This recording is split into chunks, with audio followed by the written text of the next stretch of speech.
conexiones en internet son un poquito, a veces se complican porque por la lentitud de las conexiones, y es muy normal que en estos webinarios y en estos encuentros mediante la web pues pase estas cosas, ¿no? De que damos un tiempo de margen porque internet no es tan fluido como quisiéramos siempre, pero bueno. Comenzamos, ¿verdad, Johnny? ¿Te parece?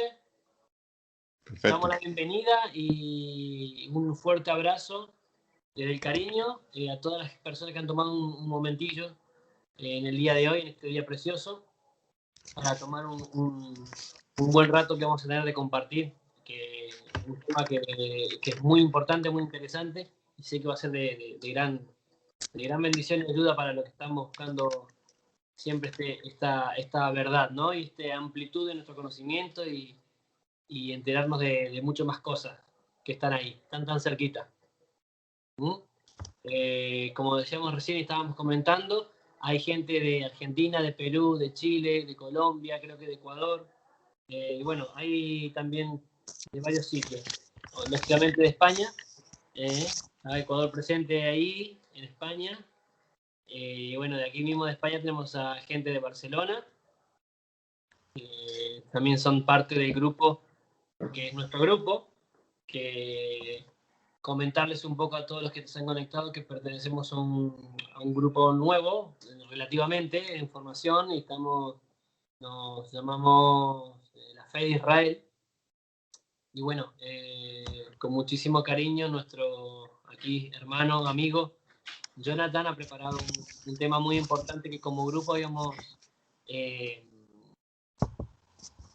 apuntado en una lista de temas esenciales para las personas que quieren entrar en ese conocimiento de la palabra, de las escrituras, de una manera bien objetiva y de una manera más fiel a la verdad, ¿no? Y descubrir un amplio campo que hay de verdades que se nos pasaron en algún momento por alto, porque en el entorno donde nosotros seguramente nos desarrollamos como cristianos, en todas sus ramas, o como gente que quiere acercarse a la historia de Dios y de su pueblo, pues tuvimos una formación. Y a veces esas maneras de irnos formando, pues, se quedan cortas. Y el propósito un poco de la dinámica de esta tarde es ampliar ese campo de conocimiento y ser lo bastante objetivo posible. Y sé que mi hermano Johnny tiene un sentido de responsabilidad muy fuerte con respecto a ser lo más fiel posible a la verdad y buscar esa investigación que se acerque bastante a lo más fidedigno. Así que, sin más preámbulo y saludos, le vuelvo a repetir. Somos un grupo aquí en España con un anhelo muy grande, un anhelo muy fuerte de querer aprender cada vez más, y eso que vamos aprendiendo, transmitirlo a nuestros amigos tanto en nuestros países de origen como aquí mismo en España. Así que esperemos que sea de agrado y que sea de fácil asimilación todo esto, ¿eh? Así que bueno, damos paso ya a Johnny. Si quieres comenzar ya, vamos a tener también un breve periodo de descanso para que Johnny también tome un poco de agua, porque se le va a sacar un poco la garganta, y él pueda también reorganizar el temario. Y si alguno tiene alguna pregunta o algún cuestionamiento, ya vamos a dar unas pautas para poder ver cómo lo hacemos para tratar. ¿Vale? Muy bien. Bien, Johnny, adelante entonces. Muy bien, Marco. Pues nada, muchas gracias. Mi nombre es Jonathan. Voy a ser pues quien va a estar compartiendo el tema de este webinario con todos vosotros. La verdad es un gusto. A varios de los que estáis conectados pues ya nos conocemos. A los que no, pues de igual manera, sed todos bienvenidos. Quiero dar una calurosa y afectuosa bienvenida a todos y agradecer también, como no, el interés que habéis mostrado por este tema. Historia de Israel, Génesis y evolución nacional según la Biblia hebrea. En un momento comentaremos algo al respecto sobre pues este título, sobre el contenido que vamos a ver y la manera en que lo vamos a hacer, pero previamente, pues, como no puede ser de otra manera, sentiros bienvenidos y reitero mi agradecimiento por vuestra participación en esta tarde. El tema, como sabéis, historia de Israel, no historia, aquí quiero matizar, no vamos a ver y no vamos a tratar de la historia de los judíos. Ya matizaré alguna cuestión a este respecto, entre lo que es Israel, entenderemos lo que es Israel, entenderemos lo que son los judíos. Entonces no voy a tratar historia de los judíos, voy a tratar historia de Israel, y lo vamos a hacer bajo el subtítulo de Génesis y evolución nacional, es decir, cómo este pueblo empezó a formarse, cuáles fueron los inicios de este pueblo y cuál fue su desarrollo, porque como todo pueblo, pues también Israel ha tenido diferentes etapas y en las que se ha ido desarrollando de una manera determinada, y la base que vamos a tomar para llevar a cabo pues todo esto es la Biblia hebrea. La Biblia hebrea es la que nos va a servir de fundamento para este webinario y todo lo que vamos a ver al respecto. Cuando hablo de Biblia hebrea, y esto para todos, me refiero a lo que en el cristianismo se conoce como Antiguo Testamento. Solo que considero que Antiguo Testamento es una denominación bastante desafortunada porque, bueno, entre otras cuestiones, no es un nombre que contemple todo el contenido de la Biblia hebrea, y por lo tanto prefiero no usar o no llamar a esa parte, a esa Biblia, Antiguo Testamento, prefiero llamarlo Biblia hebrea, creo que resume mucho mejor el contenido. Pero en el cristianismo se conoce así, Antiguo Testamento. En el judaísmo se conoce como Tanaj. Tanaj es un acróstico que toma su nombre pues de cada uno de los nombres, de las iniciales de los nombres de la división tripartita de la Biblia hebrea, que son Torah, Nevim y Ketuvim. Y ahí Tanaj. Torah, que sería instrucción, o como suele traducirse, ley. No obstante, es más afortunado traducirlo por instrucción. Nevim, que serían los profetas, y Ketuvim, que serían los escritos. Así que esa va a ser, llamémosla Tanaj, Antiguo Testamento en el cristianismo, Biblia hebrea, como me gusta llamarlo y como prefiero llamarlo, va a ser la base que nos va a servir para todo lo que vamos a ver en esta tarde. Quiero aclarar también que este webinario no es un webinario centrado en una confesión de fe concreta. Tiene más bien un tono histórico, tan histórico como nos permite ser, nos permite llegar la Biblia hebrea. Un tono más académico, si lo preferimos. Por lo tanto, es un webinario, y de ahí que lo hemos hecho abierto para todos. Y lo que voy a hacer básicamente, o lo que voy a decir, el contenido que iremos viendo, no es nada que un lector atento de la Biblia hebrea no pudiera encontrar. Como he dicho, la Biblia nos va a servir de base, de fundamento, y un lector o una lectora atenta de la Biblia, que preste atención, concentrado, entendiendo lo que está leyendo, encontraría las cosas que hoy vamos a ver. Luego, no es un contenido nuevo. Lo único que sí voy a poner en evidencia algunos elementos y algunos factores de la historia del pueblo de Israel que a menudo o no se tienen en cuenta porque no se han considerado, no se ha caído en cuenta de que están ahí, o simplemente porque tienden a olvidarse. Y por lo tanto, en el desarrollo del conocimiento de la historia del pueblo, pues sencillamente lo que veremos en este día no suele tenerse presente. Así que esto, pues básicamente es lo que iremos viendo. Lo vamos a hacer en dos partes. Como ya se informó por correo a todos los asistentes, hemos tenido que hacer cambios en el programa. Entonces vamos a hacer dos bloques. dos partes, con, como decía Marco, un descanso entre cada una de las partes. Y en una primera parte veremos lo que es, pues, en primer lugar, una identificación breve de las distintas etapas de la historia. Iremos viendo cada una de las etapas por las que pasó el pueblo de Israel, según la Biblia hebrea, de manera que las podamos identificar, las podamos reconocer y tengamos, de alguna manera, una línea madre trazada sobre la que iremos viendo, pues, algunas cuestiones, ¿vale? Esto será lo primero que haremos, y sobre esa línea madre, como decía, pues, por ejemplo, empezaremos a ver cuestiones como el origen de Israel.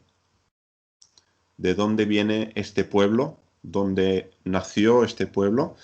Y concretamente me voy a centrar en dos factores que intervinieron en que esto fuera así. Por un lado, el factor humano, que esto creo que todos lo tenemos más o menos claro, pero luego hay un segundo factor, que es el factor divino.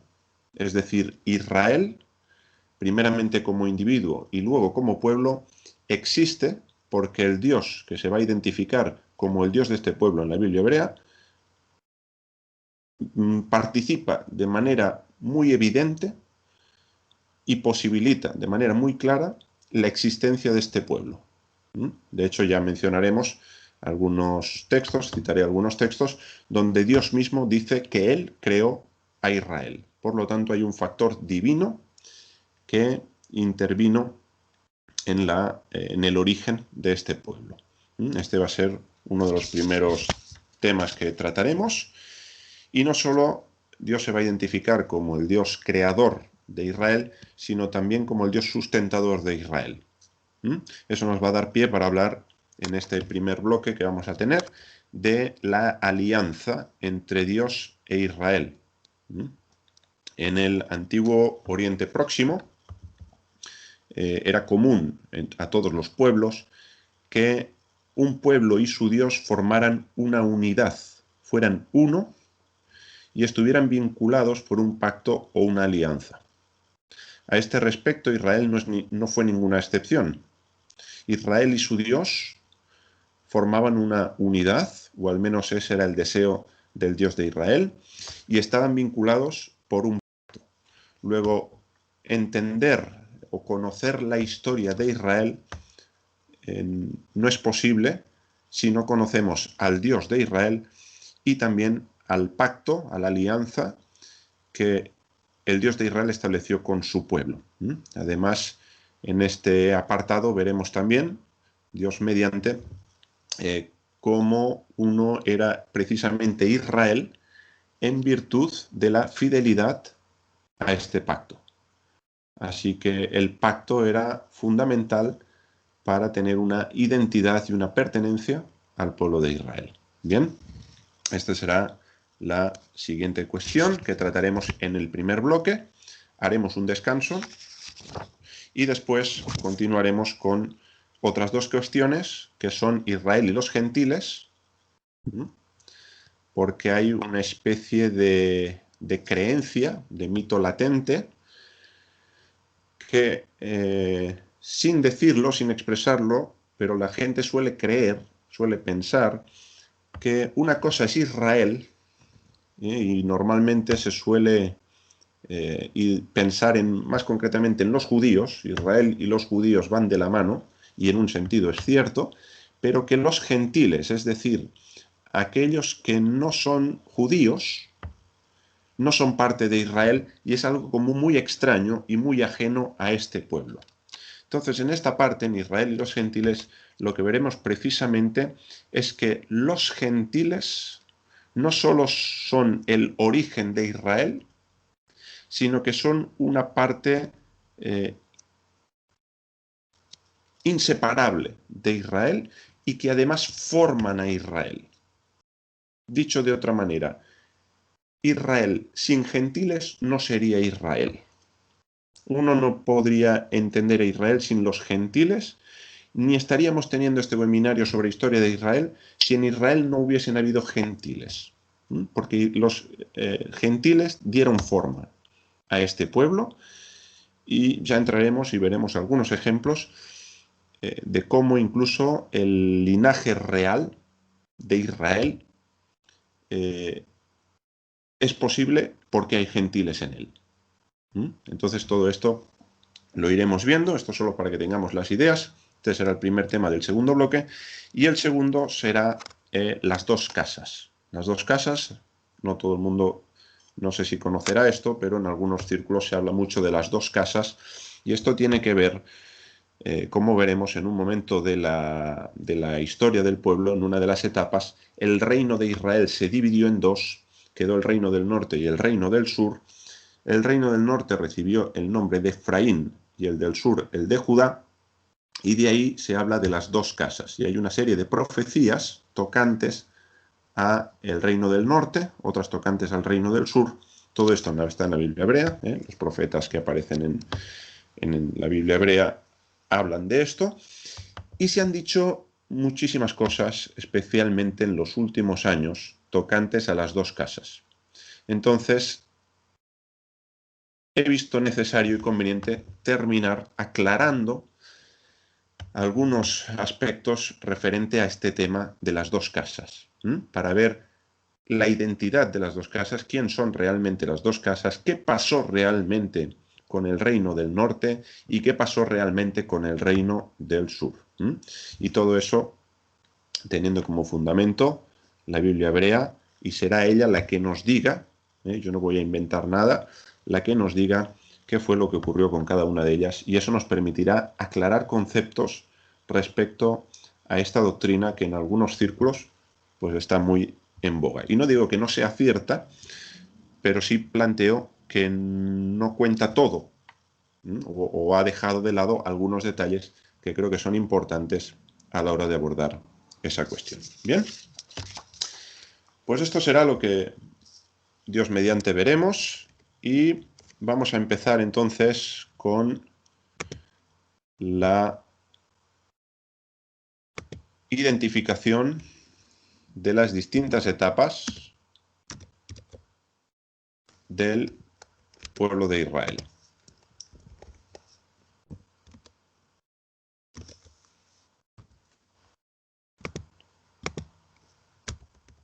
Muy bien.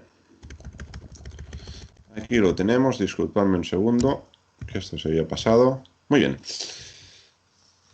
Las etapas las iremos viendo de una en una, y simplemente voy a hacer alguna mención al respecto, no vamos a verlas en detalles ni mucho menos.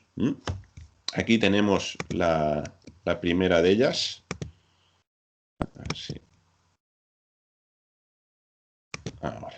Muy bien, la primera etapa, disculpadme, aquí está, es la etapa de los que se conoce por la etapa de los patriarcas. Como podéis ver, pues hubo 3 patriarcas que son, bueno, sin estos 3 patriarcas no habría Israel, sería imposible. De hecho, el Dios que se va a identificar como el de Israel en más de una ocasión dice: yo soy el Dios de Abraham, Isaac y Jacob, por lo tanto yo soy el Dios de vuestros padres. Y todo arranca, la historia de Israel arranca en este punto, con los patriarcas y una promesa que el Dios de Israel va a establecer con cada uno de ellos, un pacto que irá pasando de generación en generación hasta llegar a el pueblo, netamente. Aquí todavía no hablamos de pueblo, hablamos de familias, en el caso de Abraham, un campamento, igualmente en el caso de Isaac, y de Jacob sí ya podemos hablar de lo que será potencialmente las 12 tribus de Israel, porque Jacob tendrá 12 hijos, más una hija, Dina, que también será importante uno de los episodios que ocurre con Dina en el libro de Génesis, considerarlo, porque ahí hay pues un fenómeno que afecta también a la formación del pueblo, a la formación del pueblo de Israel, y en un momento hablaremos de la hija, pero para centrarnos un poquito aquí en las etapas, Jacob tuvo 12 hijos, que serán las 12 tribus del pueblo de Israel, que fueron Rubén, Simeón, Leví, Judá, Isaacar, Zabulón, Gad, Aser, Dan, Neftalí, José y Benjamín. Cada una de estas, con un matiz en el caso de José, que también hablaremos de él en su momento, formaron las 12 tribus de lo que será el pueblo. Estos 12 hermanos, algunos de ellos, vendieron a José y José terminó en Egipto. Finalmente, y después de una serie de situaciones y de circunstancias, a lo largo de unos 22 años aproximadamente, José termina siendo segundo después de Faraón, porque Faraón tuvo unos sueños que fueron interpretados por José, en los que vendría 7 años de abundancia sobre toda esa tierra, la tierra habitada, y 7 años de escasez. Faraón decide nombrar a José segundo después de él, para que gobierne y organice todo lo necesario para que en los 7 años de hambre haya provisiones, y a raíz de esta circunstancia, de esta hambruna, Jacob y sus hijos, después de varios viajes de los hijos, terminan yendo a Egipto.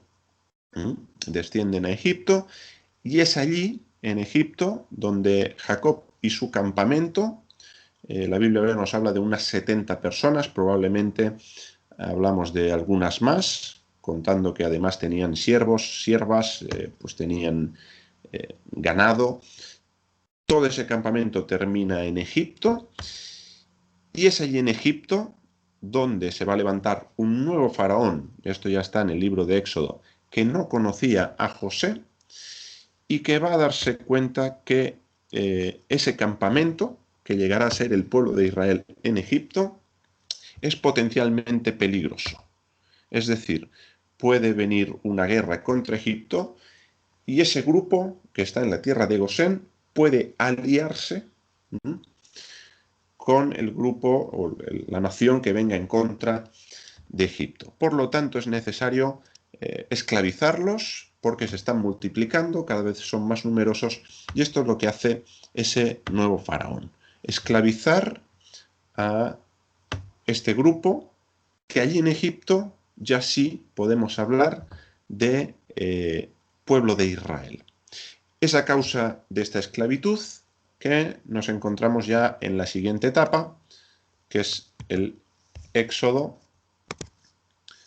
y el posterior desierto, la peregrinación de 40 años que hubo en el desierto, y un nombre protagonista, sin lugar a dudas, de esta etapa es Moisés.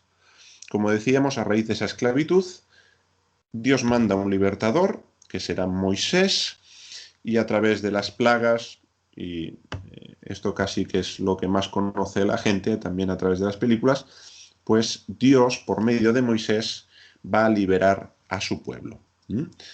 Van a venir 40 años durante los cuales Israel va a estar dando vueltas. El propósito no era ese, el propósito era que al salir de Egipto entrasen a la tierra que Dios les había prometido a los patriarcas, pero por incredulidad, por miedo a lo que 12 espías, 10 de ellos en concreto, ven en esa tierra, deciden no subir, y el castigo, en este caso, es que durante 40 años estén dando vueltas en el desierto hasta que todo el ejército de Israel, de 20 años arriba, de esa generación que no quiso entrar a poseer la tierra, a excepción de Josué y Caleb, que ahora hablaremos de Josué, muera en el desierto.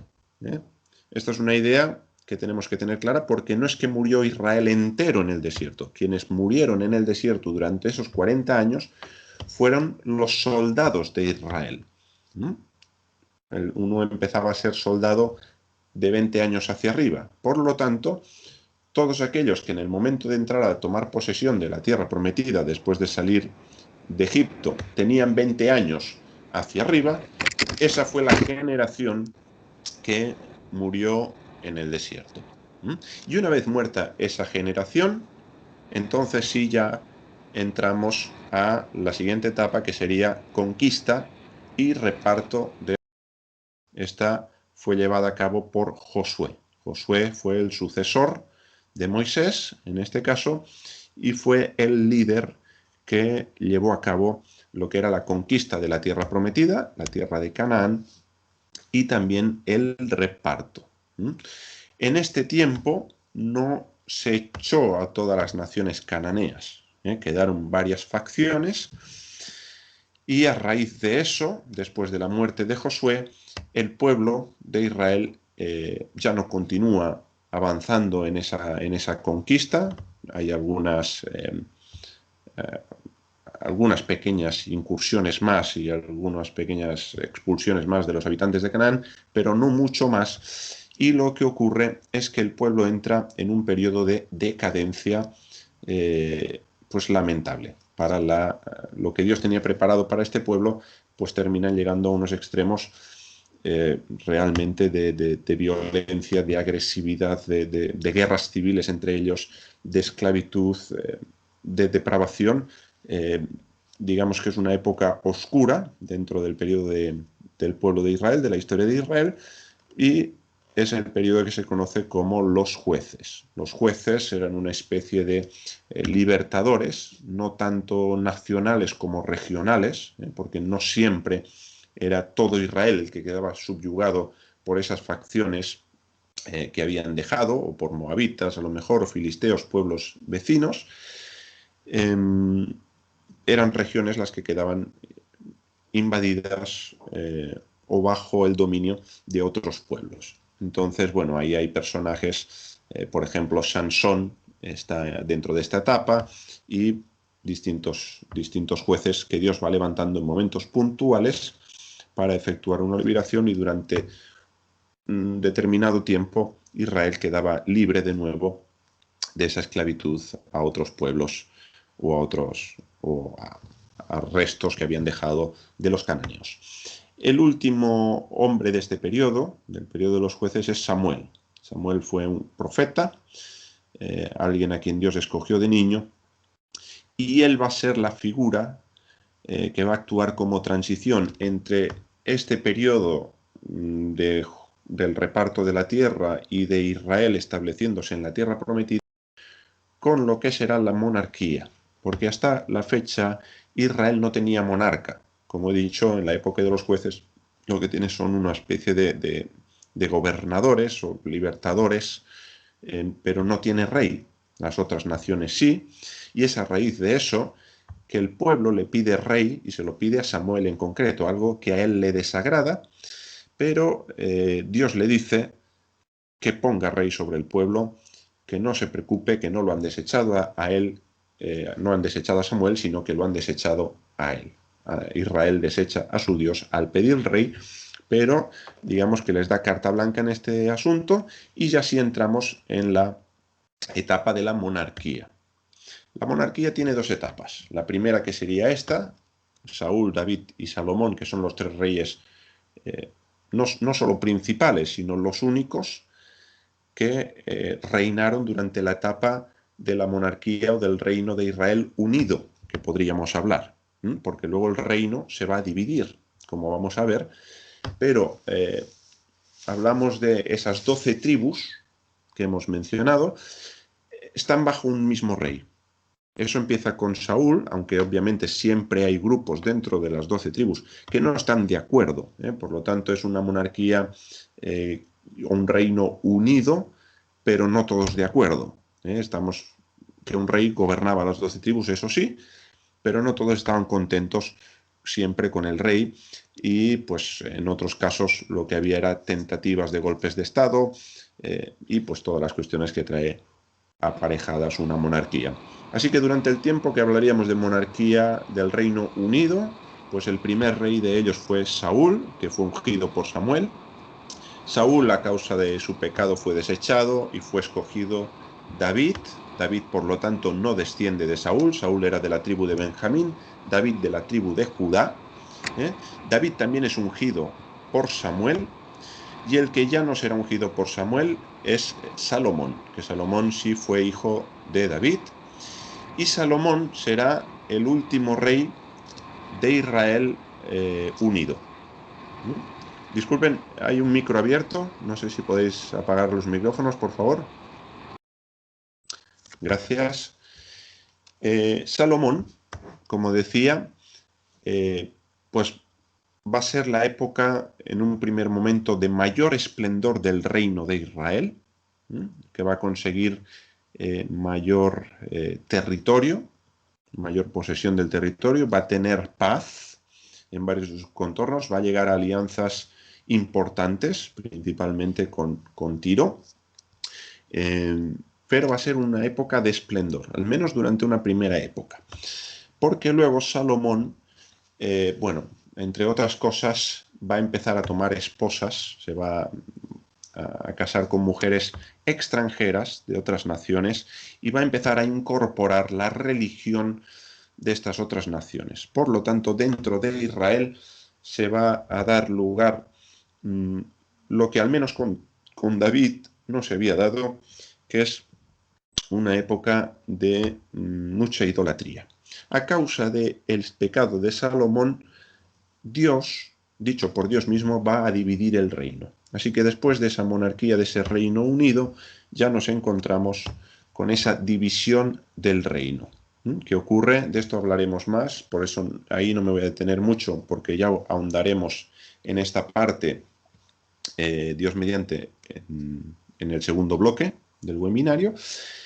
Y tenemos, por un lado, Jeroboam, por otro, Roboam, que cada uno, digamos, se va a quedar con un trozo de la tarta. Recordemos, Israel son 12 tribus y se va a quedar dividido. 10 tribus van a ir con Jeroboam y van a conformar el reino del norte, y las tribus restantes van a estar con Roboam en el reino del sur. Básicamente lo que ocurre aquí, se configura el reino del norte, llamado también Efraín, la capital va a ser Samaria, y de nuevo va a haber idolatría, casi una constante dentro del reino del norte, y a causa de la idolatría que va a haber en este reino, vendrá el exilio a manos del imperio asirio. Van a ser los asirios los que van a llegar al reino del norte y van a llevar cautivos a los israelitas de esta parte del reino. ¿De acuerdo? Eso fue en el año 722 antes de la era común, de manera aproximada. Y básicamente la historia con el reino del norte va a quedar ahí. No se va a registrar ningún retorno de ese exilio o cautiverio. Ahora, con el reino del sur va a ocurrir lo mismo, lo único que un poquito más tarde. El reino del sur, conocido también como Judá, cuya capital será Jerusalén, pues aunque tuvo mejor suerte con los reyes, hubo varios que llevaron a cabo reformas realmente importantes en Israel, reformas en cuanto a la idolatría que se había implantado. Y cuando hablo de reformas me refiero a que vuelven a guardar la ley de Moisés, lo que se conoce también como Torá, los mandamientos de Dios que Dios les había dado a su pueblo por medio de Moisés. Hay reyes del sur que regresan a la palabra de Dios, a los mandamientos de Dios, reconducen al pueblo en esa dirección, cosa que no ocurre, al menos no de forma tan evidente, en el reino del norte, y de ahí que su exilio también llega, pero llegó más tarde, y a causa de un rey que es Manasés, que pues eso está, por ejemplo, en el segundo libro de las Crónicas, capítulo 33, narrado lo que hizo este rey, lo que llevó a cabo, pues hubo de todo. A causa del pecado de este rey, llegó el exilio, en este caso fue el imperio babilónico, Babilonia, en el año 586 antes de la era común. Babilonia destruyó el templo de Jerusalén, que era el centro religioso de la vida de este pueblo de Israel, y destruyó también la ciudad de Jerusalén, su ciudad, los muros que la rodeaban, y por tanto Jerusalén quedó arrasada. Hay varias fases en este exilio, ya las mencionaremos, y se van hacia Babilonia. Ahora bien, en este caso, en el caso del reino del sur, sí hay un regreso a la tierra de Judá, sí hay un regreso a Jerusalén. En un primer momento es Zorobabel como gobernador, y hay un tal Josué también como sacerdote, que regresan por orden de Ciro, rey persa, a Jerusalén a reconstruir el templo. Y luego, en una segunda fase, Esdras, en primer lugar, y luego un poquito más tarde Nehemías, pero vendrá un segundo grupo de exiliados a restaurar pues lo que quedaba, que era la ciudad, los muros, y con Esdras, sacerdote Esdras, se va a retomar esa enseñanza o esa instrucción, esa formación del pueblo de Israel en la Torá, en la ley y en los mandamientos de Dios, porque precisamente fueron exiliados por ser infieles al pacto y no guardar los mandamientos. Entonces, básicamente, y de manera muy resumida, espero que no se haya sido ágil para vosotros, pero más o menos aquí tenéis lo que es la historia de Israel en etapas según la Biblia hebrea. Esta va a ser la línea madre para lo que veremos en esta tarde y que sirve y mucho para que, por ejemplo, los profetas que hablan y que están contenidos en la Biblia hebrea se puedan llegar a entender un poquito mejor de lo que a veces se entenderían, porque ya ellos hablan a lo mejor para el reino del norte, otros hablan para el reino del sur, unos hablan antes del exilio, unos hablan en el exilio.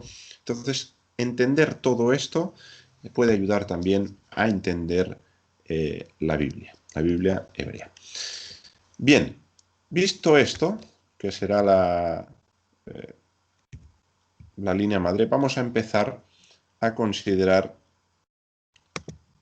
lo que decía hace un momento respecto al origen de Israel. Bien,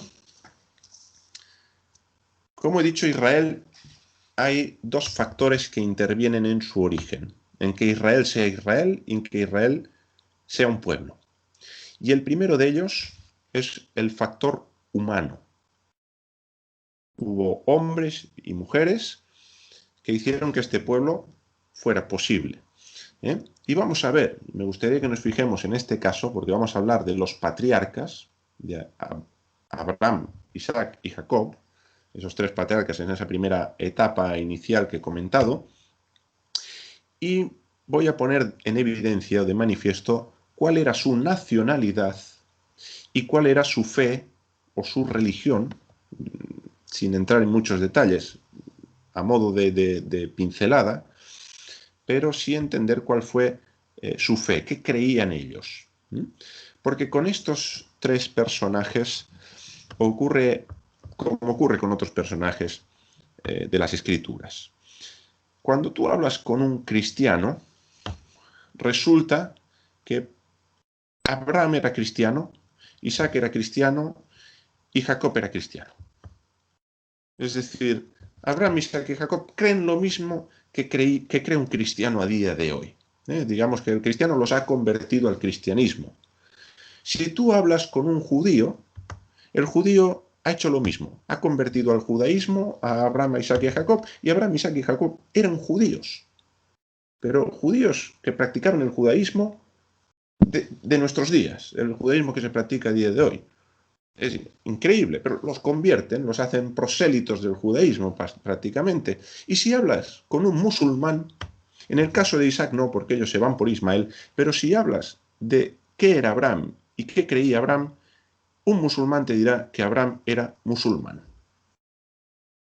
Entonces, hay que entender de dónde viene esta gente y qué creía realmente. Para empezar también a entender realmente el origen de Israel.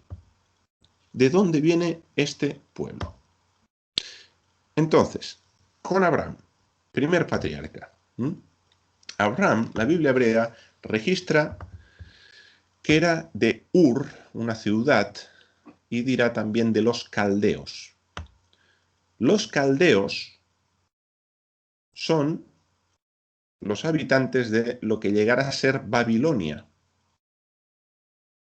Por lo tanto, Abraham, que es un semita, él desciende de uno de los hijos de Noé, que era Sem, por lo tanto es semita, como tantos otros semitas, en el momento en el que el Dios que llegará a ser o se llegará a revelar como el Dios de Israel le llama Enur de los caldeos. Por lo tanto, es un semita que vive en Babilonia, el actual Irak y lo que en su momento fue Babilonia.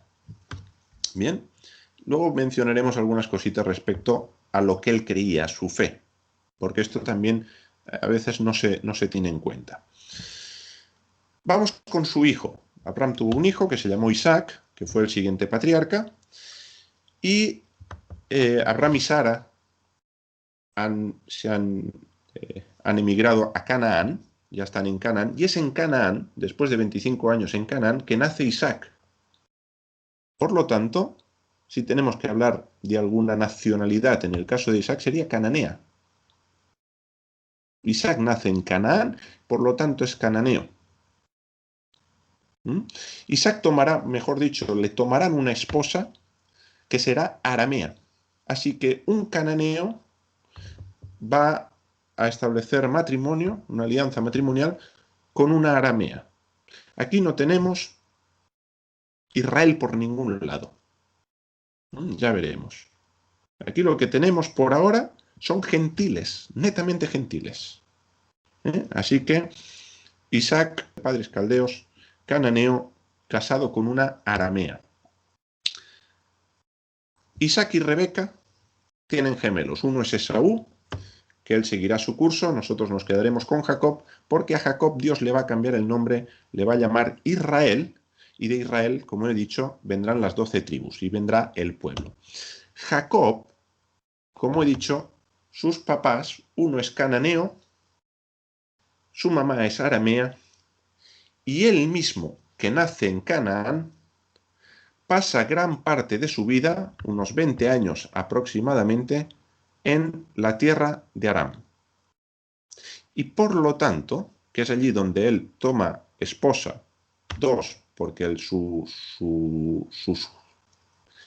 tío, él se casa con su prima, su tío de alguna manera le toma el pelo, primero le da una hija, luego le da la otra, Lea, y luego Raquel, y él se trabaja 7 años por una, 7 años por otra, luego trabaja 7 años por el ganado, y puesto que es en Aram donde él toma esposas, donde él toma riquezas, donde él crece, donde realmente él prospera en todos los sentidos, es en Aram, Jacob va a ser llamado arameo.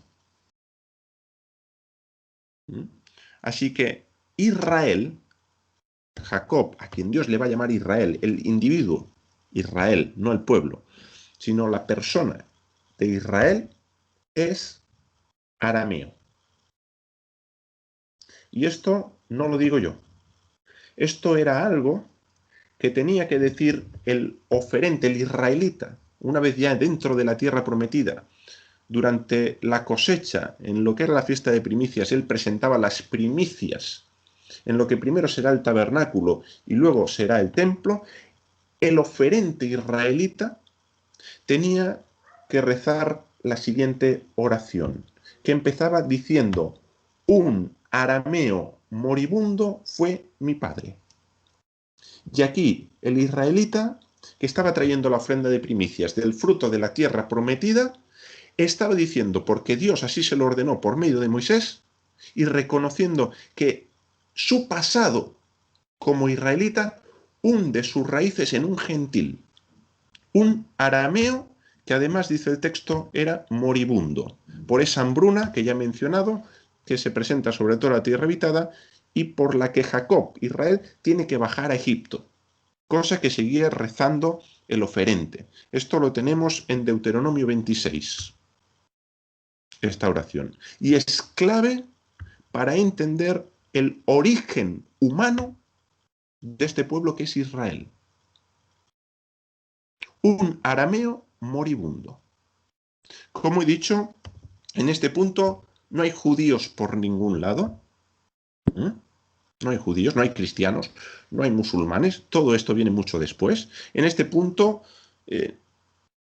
tampoco podemos hablar de pueblo de Israel, entre otras cosas porque el pueblo de Israel no existe.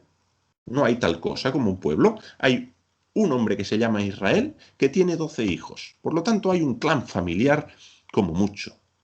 Podemos llegar a hablar de eso, que son esas 70 personas, algunas más, que descienden a Egipto a causa del hambre. Y además descienden a Egipto porque Dios le dice a Jacob que no tenga miedo en descender allí. Y Dios le dice a Jacob, además, en el libro de Génesis, desciende a Egipto porque allí yo haré de ti una gran nación. Por lo tanto, por boca de Dios, Israel, ese clan familiar, llegará a ser pueblo en Egipto. Así que Egipto fue el útero donde se gestó el pueblo de Israel.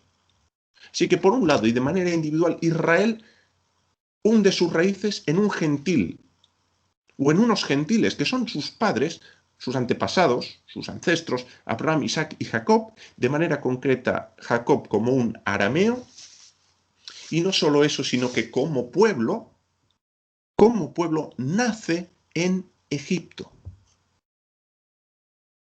De nuevo, un trasfondo absolutamente gentil, que esto nos acerca un poquito a esa idea que veremos, si Dios lo permite, de Israel y los gentiles. Como he dicho, sin gentiles no existiría Israel.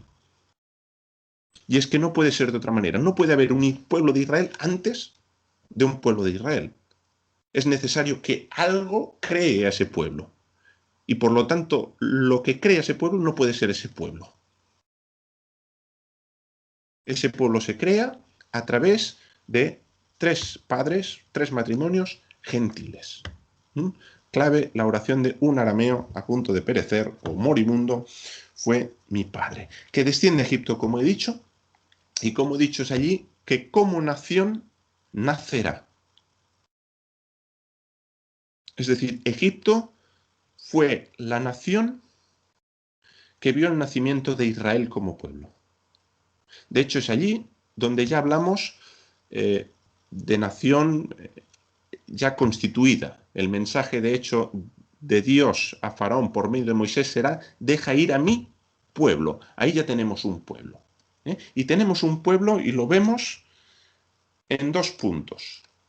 En que Israel en Egipto adoptó la religión egipcia. Ellos, dicho por Josué y dicho también en el libro del profeta Ezequiel, ellos, una vez descienden a Egipto, al cabo de un tiempo, ya la nación de Israel empieza a adorar a los dioses egipcios. Y por lo tanto, tiene también la religión de Egipto. Lo que creían los egipcios hace 2000 años es lo que empezó creyendo Israel. La religión de Israel al principio fue esa. Ahora hablaremos en un momento también de la religión de los padres, de la religión de Abraham, por ejemplo, o de algunas cosas que ocurrían dentro del campamento de Jacob, de Israel. Pero Israel tiene la religión de Egipto, por un lado. Esto lo tenéis, por si queréis apuntar, algunos sé que estáis tomando notas, Josué 24:14 y en Ezequiel 20, versículos del 7 al 9. De hecho, cuando uno mira en el libro de Éxodo las primeras plagas de las 10 plagas que hubo, Israel también las sufría. Dios no hizo distinción entre Israel y Egipto cuando mandó las plagas. Empieza a hacer distinción entre su pueblo y Egipto en el momento que su pueblo se santifica. Y santificarse quiere decir que dejó la idolatría. Es decir, dejó todo aquello que no era dirigirse al Dios de Israel. Bien, así que ahí tenéis esas referencias. Y luego vemos también que Israel nace en Egipto como pueblo porque ellos adoptan también y asimilan también las estructuras sociales de Egipto. Egipto tenía ancianos, que eran una especie de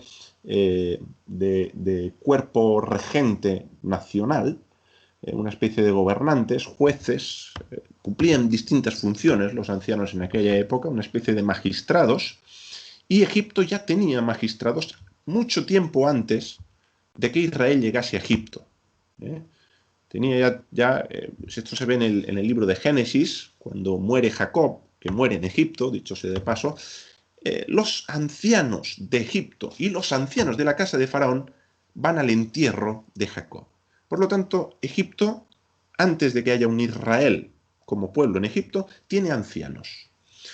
Cuando Dios envía a Moisés a Egipto para hablar con el Faraón, lo que le dice es que se reúna con los ancianos de Israel. Bueno, ¿de dónde tomó Israel esa estructura social? De Egipto.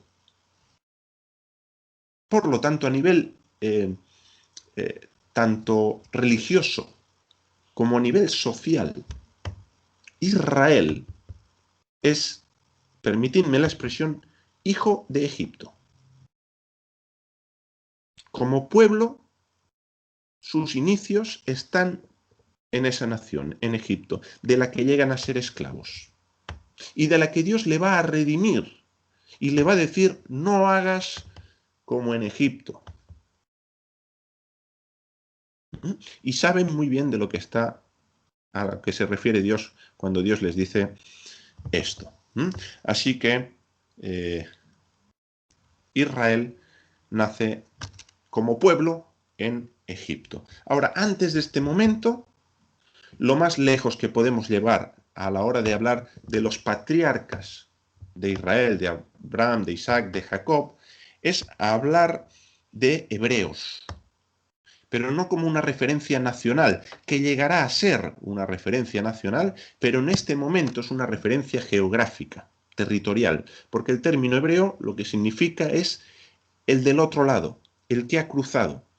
Y esto se lo dicen, o es un adjetivo más que un nombre, a Abraham. Abraham el hebreo, en Génesis capítulo 14. ¿Por qué? Porque Abraham venía de Mesopotamia, como ya he dicho, y por lo tanto él es del otro lado. ¿Del otro lado de dónde? Del río. Del otro lado del Éufrates viene Abraham. Y ha cruzado a este lado. Por lo tanto, él es hebreo.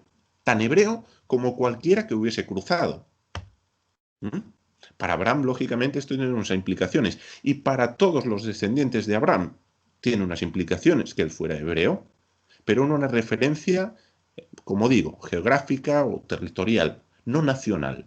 Y por lo tanto, al hablar de los padres, no hablamos de Israel, no hablamos a Israel como pueblo, no hablamos de judíos, no hablamos de cristianos, no hablamos de musulmanes, no les podemos atribuir ninguna de estas cosas, y creo que lo más acertado y lo más lejos que podemos llegar a mencionar, a hablar, es de hebreos.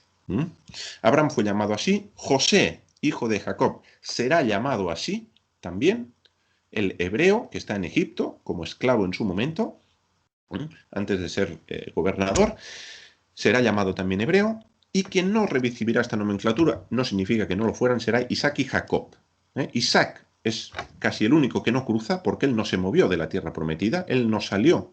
Él se fue casi a territorio que llegara a ser filisteo, pero está enmarcado dentro de la tierra prometida. Él no descendió a Egipto como su padre, no venía de Mesopotamia. Él nace en Canaán, muere en Canaán y no ha hecho viajes ni como su papá, ni como hará Jacob, que se va a Aram y también viene del otro lado del río cuando regresa a la tierra prometida, ya con sus esposas, sus hijos y un campamento tan grande que él dirá: estoy sobre 2 campamentos, que también tiene su significado.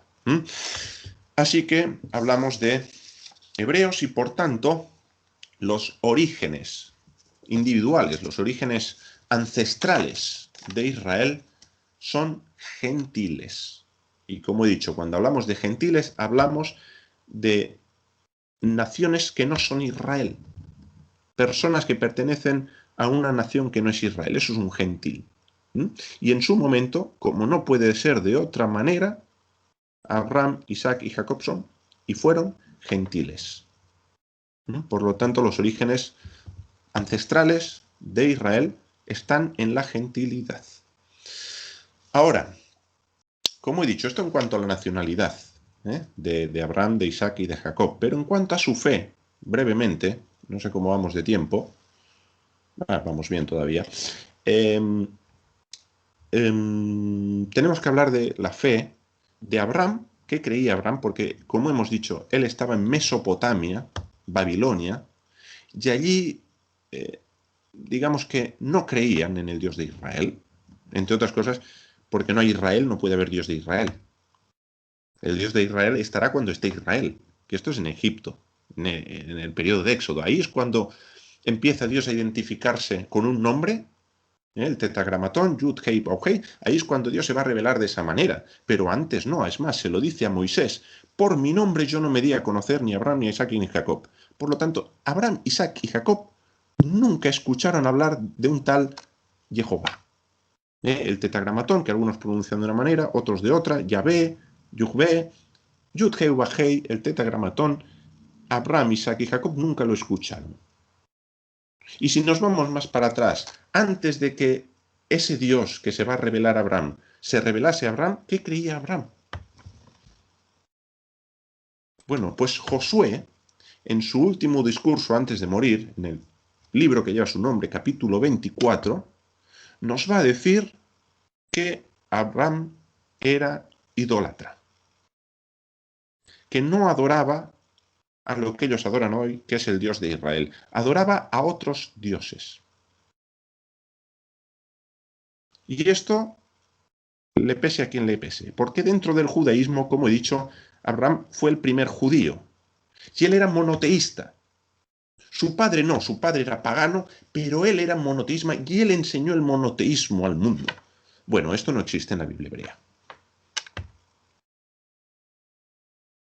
En la Biblia hebrea lo que nos dice es que Abraham es un pagano.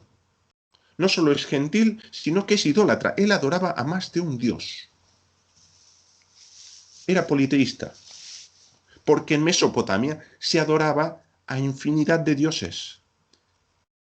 El sistema de creencias de esa región era piramidal. Había un dios jefe, que tenía una esposa además, por lo tanto había una diosa, madre también, y luego venían todos los demás dioses. Y luego había el dios de las aguas, el dios del ganado, parecido a Egipto, el sistema de Egipto, más o menos. Las religiones de antiguo Medio Oriente o de Oriente Próximo tienen muchas similitudes y Abraham se crece en este sistema. Y es de ese sistema del que el Dios de Israel lo saca y establece un pacto entre Abraham y él. Por lo tanto, es importante entender bien que Abraham no creía en Dios antes de que Dios se le revele. Y no solo eso, sino que Abraham va creciendo en este conocimiento del Dios que se le ha revelado. De hecho, no podemos entrar, porque no nos daría tiempo, pero Génesis 20:13, por favor, anotadlo, si es que estáis tomando notas, Génesis 20:13, una correcta traducción de este versículo, Génesis 20:13, va a revelar, va a manifestar hasta qué punto Abraham estaba influenciado por su pasado idólatra. Porque en el capítulo 20, para los que conocéis un poquito la historia de Abraham, en el capítulo 20 estamos a las puertas del nacimiento de Isaac, cuando ya Dios se ha revelado a Abraham, le ha revelado su plan, su propósito, su promesa, el tiempo del cumplimiento, quién será la madre, quién será el hijo, cómo se llamará. Todos los detalles están dichos y es después de ese momento y antes del nacimiento de Isaac que Abraham va a tomar una decisión que es engañar al rey de los filisteos, Abimelech, por su pasado idólatra. Es decir, hasta qué punto la idolatría afectó a Abraham y a las decisiones que terminó tomando a lo largo de su vida. Después ya de 25 años, incluso de 25 años, si no más, que él llevaba en la tierra de Canaán. Con lo cual, esto hay que tenerlo en cuenta.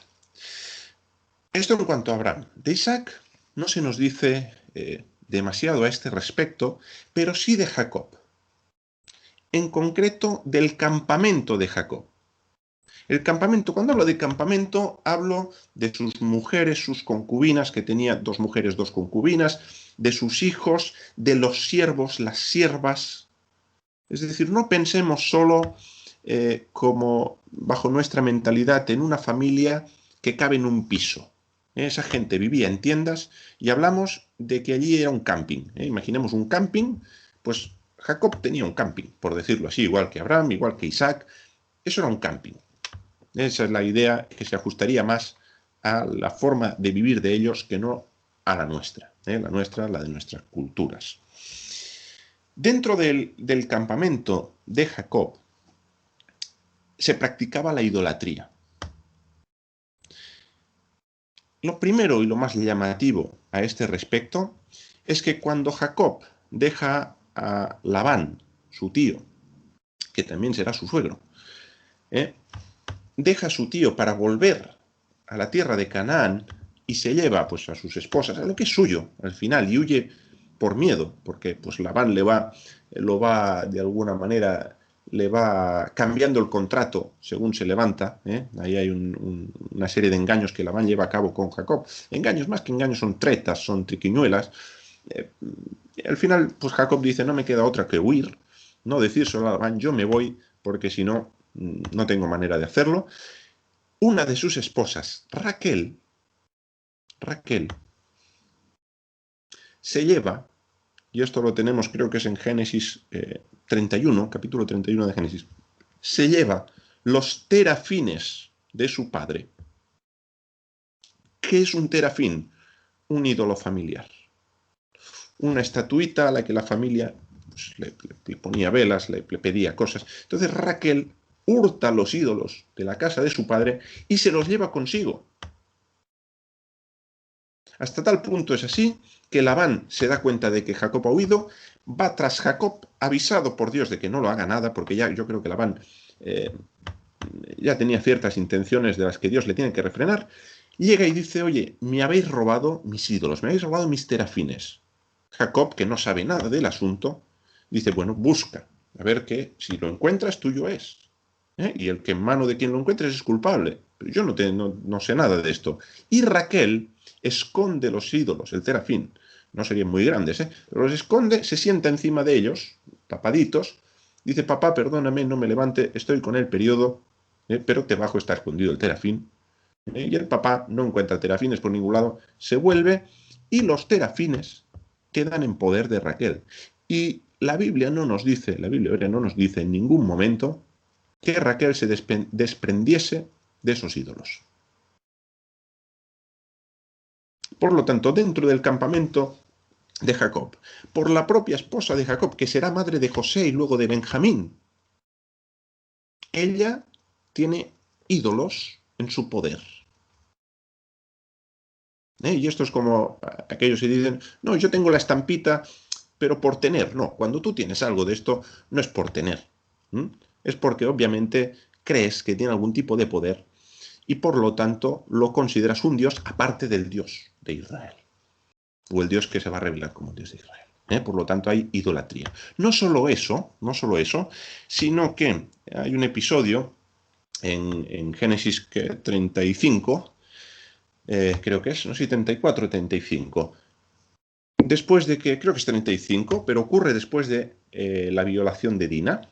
Siquem, un cananeo, termina violando a Dina, hija de Jacob, y quiere casarse con ella, después tomarla por esposa. Les dicen, mira, no podemos hacer esto a menos que os circuncidéis. ¿Para qué? Para que así seamos, nosotros estamos circuncidados, vosotros tenéis que circuncidar, y así podemos emparentar, podemos hacer alianzas políticas que se establecían por medio de los matrimonios. ¿Qué ocurre con esto? Bueno, que Simeón y Leví, dos de los hijos de Jacob, hermanos de Dina, dicen, estos sinvergüenzas han violado a nuestra hermana, se van a quedar impunes, además vamos a pactar con ellos. Suben muy enfadados, tan enfadados estaban, que terminan con todos. El tercer día, dice, el día de más dolor, después de la circuncisión, dice que aprovechan ese momento de debilidad nacional y rebanan a todos. Terminan lo que la circuncisión no acabó, pues dicen, bueno, cortamos un poquito más arriba, y acaban con todos los varones de Siquem. Las mujeres y los niños de Siquem, de ese pueblo, que son heveos, terminan dentro de Israel, del campamento de Israel. Por lo tanto, hay una facción cananea ya en Israel, y considerable. Hablamos de un grupito importante de mujeres y niños. A raíz de esto, Jacob dice, ¿qué habéis hecho? Me vais a traer la desgracia, porque ahora se van a enterar de lo que ha pasado y los aliados de Siquem van a venir en mi contra. ¿Cuál es el remedio o qué podemos hacer para intentar evitar que esto no ocurra, buscar refugio en nuestro Dios. Por lo tanto, dice Jacob, quitad los ídolos de en medio de vosotros. Quitad los ídolos de en medio de vosotros. Y utiliza el plural, por lo tanto, más de uno había. Y se lo dice tanto a sus hijos como al resto del campamento. Así que Israel, ese clan familiar, tiene también, igual que Abraham, un pasado idólatra. De hecho, es un pasado que Israel aún a día de hoy no ha soltado. Y que le es menester imprescindible soltar para que el Dios de Israel cumpla determinadas promesas con ese pueblo. O sea que, fijaros incluso qué importante y qué trascendencia tiene el hecho de que haya o de que hubiese en su momento idolatría dentro del campamento de Jacob. Idolatría que Jacob sí pide, por favor, que en ese momento de crisis quiten los ídolos, se limpien de toda inmundicia, para ver si así el favor del Dios de sus padres, el Dios de Isaac y el Dios de Abraham, interviene en su favor y pues los ejércitos cananeos no vienen en su contra. Bien, así que, ¿qué nos muestra? Nos queda un buen trecho todavía. ¿Qué nos muestra el factor humano? El factor humano de Israel. Pues nos muestra a unos patriarcas o unos ancestros con luces y sombras. Hemos hablado solo de algunas cuestiones, no nos da tiempo a hablar de todo. Hay victorias en los patriarcas de Israel, por supuesto, pero en cuanto a la nacionalidad, en cuanto a su religión, vemos que no hay motivo para el orgullo patrio. Es más, recuerdo de nuevo esa oración que tenía que hacer el oferente de primicias, el israelita que traía las primicias de la cosecha a su Dios, y tenía que recordar año tras año cuál era su pasado, de dónde venía, de un arameo moribundo. Es decir, el pasado de Israel es un pasado tremendamente humilde, tremendamente insignificante, no solo a nivel ancestral, sino a nivel nacional. Era el más insignificante de todos los pueblos. Era un pueblo dentro de un pueblo, esclavizado por Egipto. Y sin ningún tipo de poder ni capacidad en sí mismo para liberarse y para tener una identidad propia. Porque eran egipcios. En su manera de vivir, en su manera de creer, estaban asimilados absolutamente. Por lo tanto, Israel, como pueblo, no tiene motivos para enorgullecerse de su pasado. A menos que lo quieran pintar de otra manera. Pero según la Biblia hebrea, este es el pasado de Israel. Ahora, lo que sí tiene motivos, no para el orgullo patrio, pero sí para el Dios patrio. Porque el Dios patrio, el Dios de Israel, va a llevar a cabo cosas tremendas con estos hombres y con estas mujeres, y ahora veremos, y por lo tanto la grandeza de Israel, que la tiene, a pesar de este pasado, Israel como pueblo tiene grandeza, se debe no a alguna virtud en sí, sino al Dios de Israel y a la grandeza del Dios de Israel. Y ahora vamos a hablar de este Dios. No sé si me dará tiempo a verlo todo, Yo igual algunos contenidos tenemos que dejar para un segundo webinario. Pero bueno, vamos allá, Vale, vamos a ver hasta dónde podemos llegar con el factor divino, que es imprescindible. Voy a intentar ir un poquito más rápido. Factor divino en el origen de Israel, es decir, la intervención de Dios para que Israel exista. Esto es algo que se ve a través de la esterilidad matriarcal. No voy a detenerme en muchos detalles aquí, podéis leerlo detenidamente en vuestras Biblias, pero Sarai, esposa de Abraham, Rebeca, esposa de Isaac, y Raquel, una de las esposas de Jacob, tenían algo en común, y es que las tres eran estériles.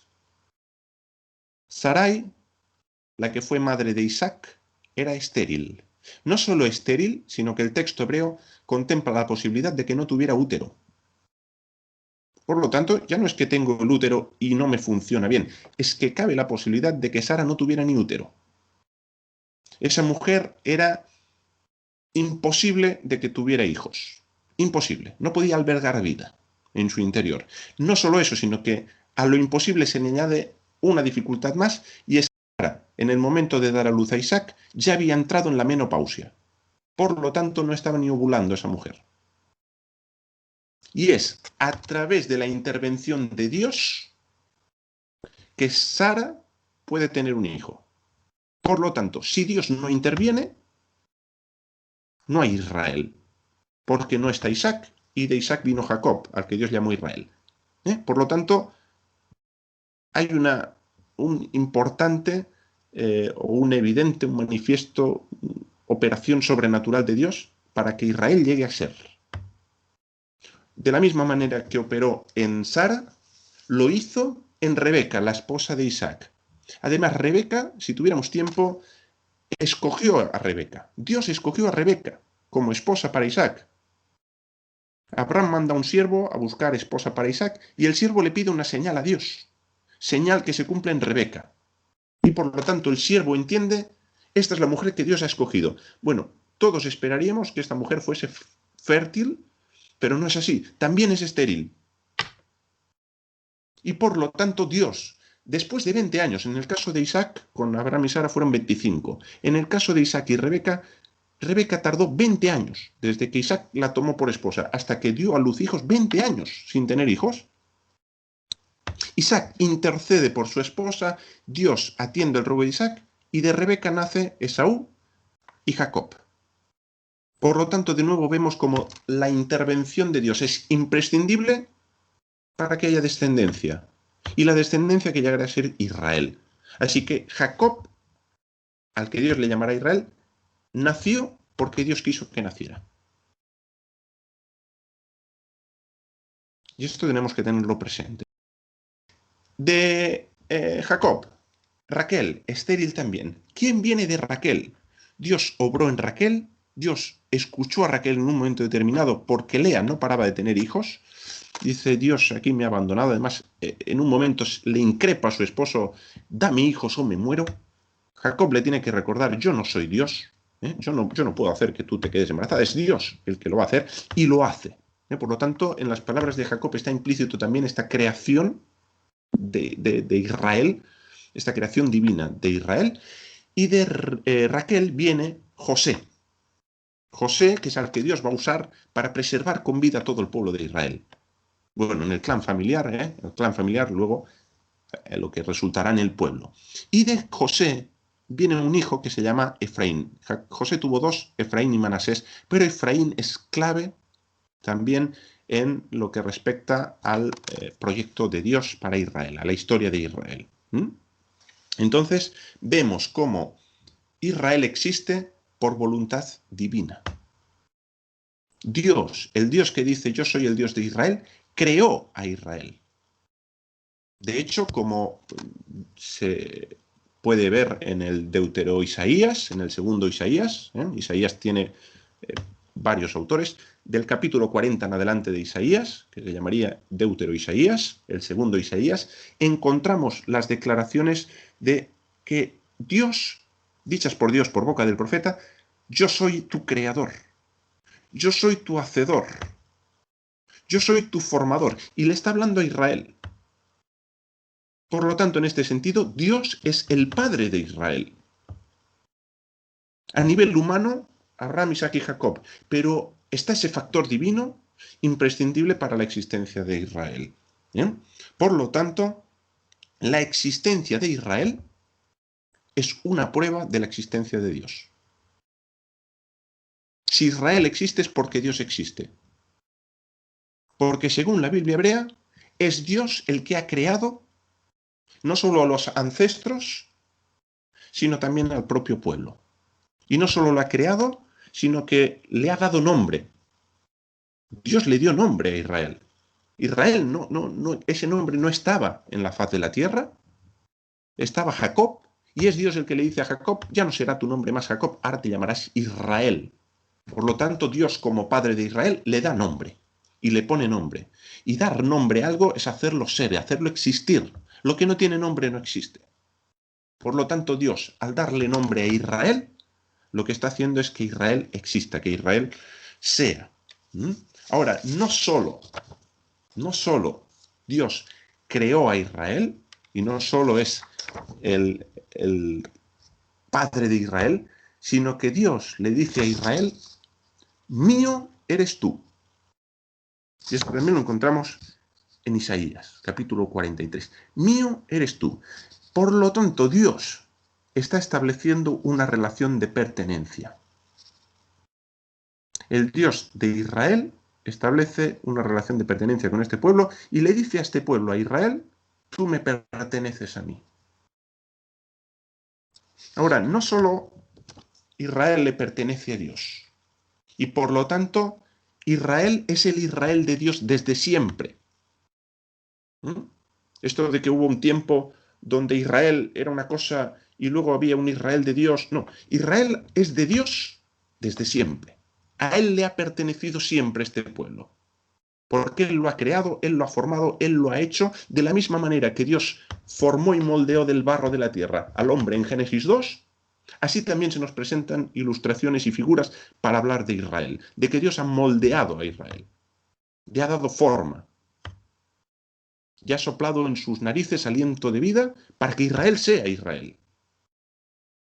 Por lo tanto, Israel le pertenece a Dios, es de Dios, pero es que el Dios de Israel se ha dado también a su pueblo para pertenecerle a su pueblo. Dios ha querido establecer una relación de pertenencia mutua. Y por lo tanto aquí hablamos ya de alianza entre el Dios de Israel y su pueblo. Él se ofrece a su pueblo porque hay un anhelo profundo, si podemos hablar de esa manera, en el corazón del Dios de Israel, de que Él sea su Dios y ese pueblo sea su pueblo. Y esto al Dios de Israel, que es el Dios de la Biblia hebrea, no le ha ocurrido con ningún otro pueblo.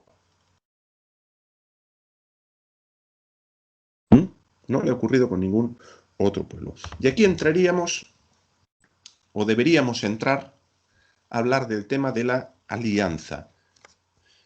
No tenemos mucho más tiempo para entrar ahí, me gustaría poder profundizar, pero sí que quiero dejar una idea respecto a la alianza entre el Dios de Israel e Israel. No sé si podéis, hay un micro abierto. Vale, es que se oye, sí, tener cuidado con los micrófonos, por favor, porque fríe y es un poquito incómodo. Así que si podéis tener micrófonos apagados, os lo agradezco. Respecto a la alianza, quiero dejaros una idea, no nos da tiempo a profundizar, quizás porque si no, luego ya no podemos ver otros contenidos que también creo que son imprescindibles ver. Y ya sí será bueno que hagamos un pequeño descanso, que podamos estirar las piernas, ir al aseo. Entonces, antes de eso, termino con la alianza que Dios estableció en base a la redención que llevó a cabo al sacarlos de Egipto. Como he dicho, Israel nació en Egipto, Dios los saca de ahí y establece una alianza con ese pueblo, porque había una promesa hecha a Abraham, a Isaac y a Jacob de darles una tierra. Esa alianza que se da en el Sinaí y en la que Dios le da mandamientos para el cumplimiento de esa alianza, es clave para entender qué significa ser Israel. Porque ser Israel, según la Biblia hebrea, no es solo haber nacido en Israel y pertenecer a Israel porque mis padres son israelitas, sino porque uno permanece fiel al pacto. Permanecer fiel al pacto y no quebrantarlo era lo que posibilitaba al individuo ser Israel. Veremos algunos ejemplos, por eso quizás prefiero también dejarlo ahora en este momento aquí, porque a medida que vayamos avanzando con el contenido podremos volver sobre esta idea de cómo gente que no era Israel, que no nació en Israel, pero pasó a ser Israel, abrazó ese pacto, abrazó esa alianza que Dios establece en ese anhelo que tiene de pertenecer a su pueblo y que su pueblo le pertenezca a él. Por tanto, una alianza que Dios tuvo que renovar, porque su pueblo había quebrantado continuamente y Dios la renovó. Eso es lo que se llama o se conoce como nuevo pacto, algunos llaman pacto renovado. Este pacto, esta alianza, tiene en el momento que se dice un cumplimiento futuro. Empezó a cumplirse en un momento de la historia, pero aún digamos que no se ha completado, no ha acabado por completo esta promesa, este pacto, esta alianza, y por lo tanto Israel es un pueblo para el que aún existe un horizonte lleno de esperanza. Algo fundamental en nuestros días, esperanza. Israel, el que es Israel, según la Biblia hebrea, tiene esperanza.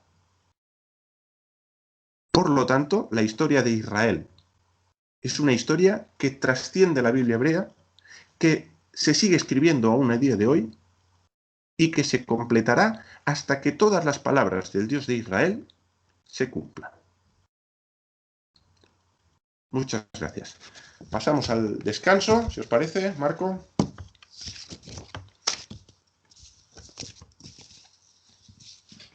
¿Sí? Sí. Bueno, no sé si... Vamos a... ¿Me escucha bien, verdad? ¿Se escucha bien? Se oye bien, sí. Sí. Pues bueno, vamos a tomar unos 10 minutillos, 15 minutitos. Jonathan, ¿te parece bien, no? Perfecto. Y habíamos dicho algo sobre el tema de alguna pregunta, alguna duda. Sí. Creo que lo habíamos charlado. Casi yo preferiría, si os parece, bueno, veo gente que está tomando nota, muy recomendable que aquellos que queráis toméis nota, aquellos que queráis y podáis, y si surgen preguntas, demás, pues quizás dejaremos una parte al final, si os parece bien, para aquellos que tengan dudas y preguntas puedan plantearlas. ¿Te parece, Marco? Sí, totalmente lo habíamos charlado sobre que incluso tener en cuenta también que hay ciertas preguntas que pueden llegar a surgir que no durante el tiempo que tenemos tan limitado no se puede desarrollar la respuesta, porque es cuestión de que a veces son temas muy para darle un contexto y el contexto se lleva mucho tiempo, porque también el anhelo nuestro también y también siempre del lado obviamente de Jonathan es que no sea una respuesta al azar, suelta y muy genérica por encima que a veces te genera más dudas.